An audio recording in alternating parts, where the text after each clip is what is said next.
We close tonight in Plains, Georgia, the birthplace and home of former President Jimmy Carter. The 39th president turns 91 on October 1st. He is undergoing treatment for brain cancer. But as Michelle Miller reports, that is not changing his Sunday routine.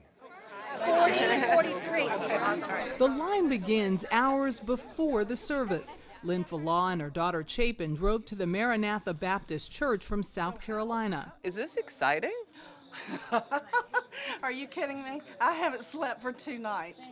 You're going to need to do what I say, and we'll get along fine. Jan Williams takes care of crowd control.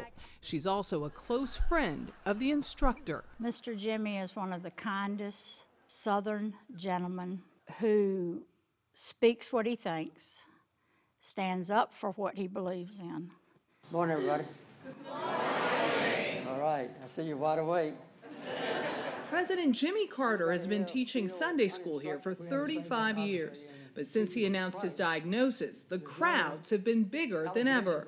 While Carter has canceled appearances, he hasn't canceled this. I have 4 treatments of what they call immunotherapy. Mr. Carter begins with an update on his health. This Sunday, he taught about Timothy to some less than true believers. What do you know about Timothy? Anything? You know his name, right? 1 Timothy, he said, is about the importance of love. The former president challenged the group with questions, particularly striking coming from a man near the end of his own life. Do you have anyone in your mind against whom you have a grievance that might be resented by you, that you haven't forgiven?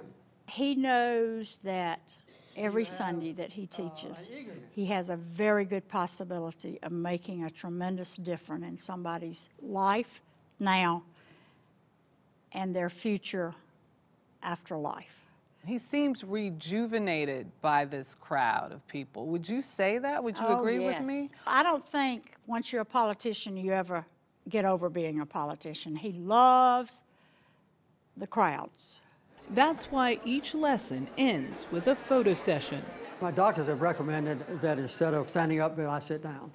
So I kind of embarrassed by sitting down, but anyway. Some in the pews were faithful. Some were there to see Carter before time runs out, like Ken and Jan Bryant. They said, oh, we can't miss out on that opportunity. That's just something that you have to do. It's a once-in-a-lifetime thing. Well, thank you for coming this morning. A last chance to learn about life and faith from an extraordinary teacher. Well, I hope you'll all come back someday. Michelle Miller, CBS News, Plains, Georgia.